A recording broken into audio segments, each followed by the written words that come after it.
তো এবার তোমাদেরকে কেটে দেখাবো। দেখো কতটা জমে গেছে দইটা আর কত সুন্দর হয়েছে। বন্ধুরা, তো আমি আজকে আবার অন্যদিনের মতো নতুন একটা রেসিপি নিয়ে এসেছি। আজকের রেসিপি হচ্ছে কাঁচা আমের টক দই। তো চলো আমি কিভাবে বানাই এই টক দইটা তোমরা শেষ পর্যন্ত ভিডিওটি স্কিপ না করে পাশে থেকে দেখার জন্য অনুরোধ রইল। তো চলো শুরু করি। কাঁচা আমের টক দইটা বানাতে দেখো আমার কাঁচা আম লাগবে। তো আমি এই কাঁচা আমগুলো ছিলে পরিষ্কার করে ধুয়ে নেব। কাঁচা আমটা ছিলে নেব।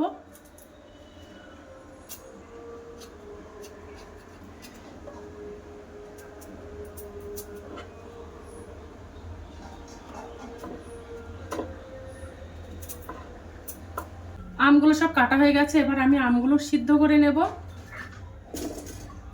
ওর মধ্যে একটু জল দিয়ে দেবো, দিয়ে আমগুলো সিদ্ধ করে নেব। দেখো আমি খুব বেশি আম নেইনি, ছোট ছোট দুটো আম নিয়ে নিয়েছি। নিয়ে এবার ভালো করে সিদ্ধ করে নেব। দিয়ে আমি সিদ্ধ করে নেব আমটা ভালো করে। তো আমটা দেখো ভালো করে সিদ্ধ করে নিয়েছি।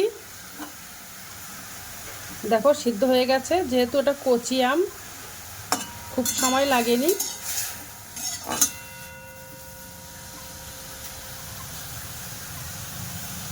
তো আমটা আমার সিদ্ধ করা হয়ে গেছে। এবার আমি দুধটা জাল করে নেব ভালো করে। তো দেখো 500 ml আমি লিকুইড দুধ নিয়ে নিয়েছি। এবার দুধটা ভালো করে জাল করে নেব। এবার আমি দুধটা ফুটিয়ে ভালো করে জাল করে নেব।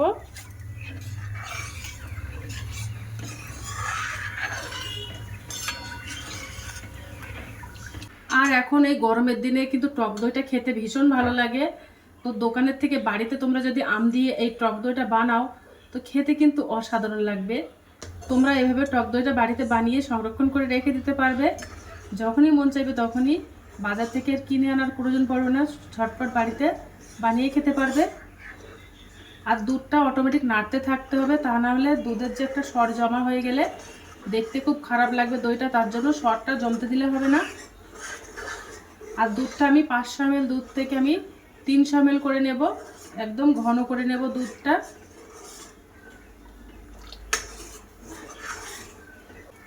আর যে আমটা আমি সিদ্ধ করে নিয়েছিলাম ওই আমটা আমি বেশ ভালো করে হাত দিয়ে ম্যাশ করে নেব। দেখো দুধটা আস্তে আস্তে ফুটে গেছে আর কতটা ঘন হয়ে গেছে দুধটা আস্তে আস্তে। আমটা এবার ভালো করে আমি সেকনি দিয়ে সেকে নেব। সেকে আমের কাতটা বার করে নেব।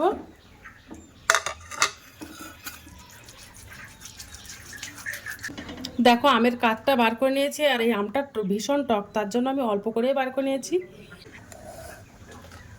দেখো একদম ঘন হয়ে গেছে।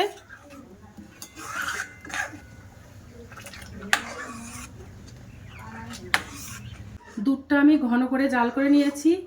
এবার আমি গ্যাসটা অফ করে দেব। দুধটা আমি ঠান্ডা করে নেব।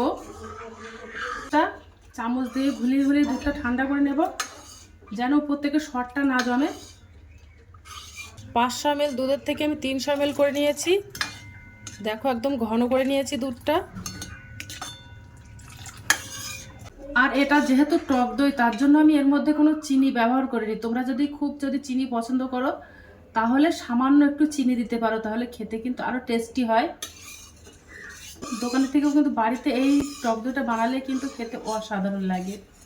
তো আমি দুধটা একেবারে ঠান্ডা করে নেব না, একটু হালকা উষ্ণ গরম করে নেব, যেন আঙুলটা সহ্য হয় দুধের মধ্যে। এবং এমনভাবে আমি ঠান্ডাটা করে নেব। আর বেশি গরম থাকতে থাকতে টক দই বা আমটা দিলে দুধটা কেটে যাওয়ার ভয় থাকে, তার জন্য একটু বেশ ঠান্ডা করে নিতে হবে দুধটা, হাজানো যেন আঙুলটা সহ্য হয়।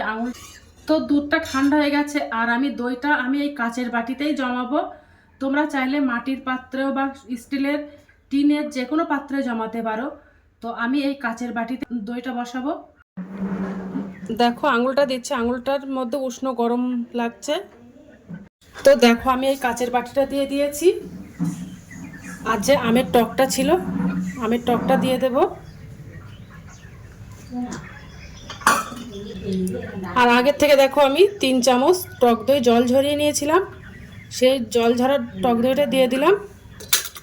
দিয়ে এবার বেশ ভালো করে আমার দই দিয়ে ফেটিয়ে নেব।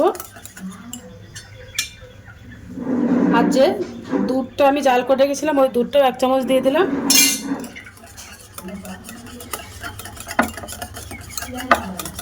দিয়ে এবার দইয়ের বীজটা বানিয়ে নেব।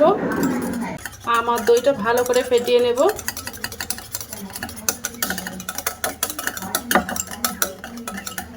নিয়েছি, এবার আমি ওইগুলো দইটা আমি ভালো করে দুধের মধ্যে দিয়ে দেব, দিয়ে ভালো করে মিশিয়ে নেব।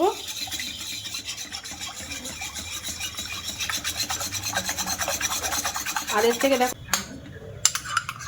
দইয়ের পাত্রটা একটু ধুয়ে দেব।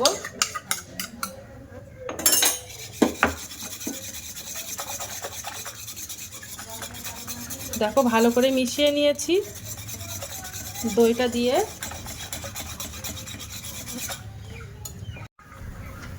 এবার আমি বাটিতে তুলে নেব।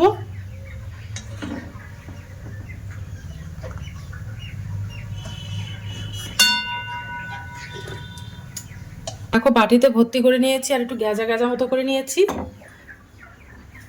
দইটা আমি বাটি ভর্তি করে নিয়েছি। এবার আমি দইটা ভাপ দিয়ে নেব। এবার আমি একটা কাগজ নিয়ে নিয়েছি, কাগজটা দিয়ে এবার বাটিটা ঢেকে দেব, দিয়ে একটা গার্ডার দিয়ে আটকে দেব।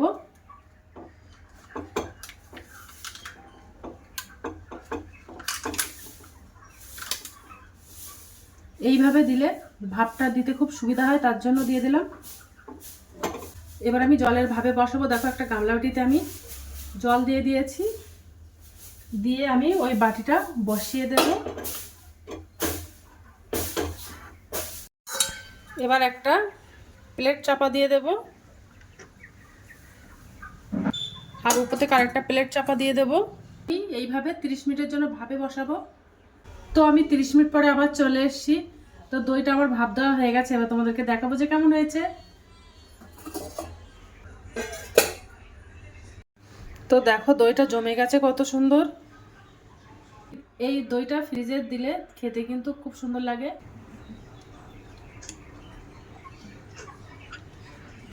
দেখো কতটা জমে গেছে দইটা।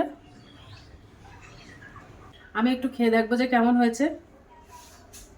দেখেছো কতটা জমে গেছে দইটা, কত সুন্দর হয়েছে।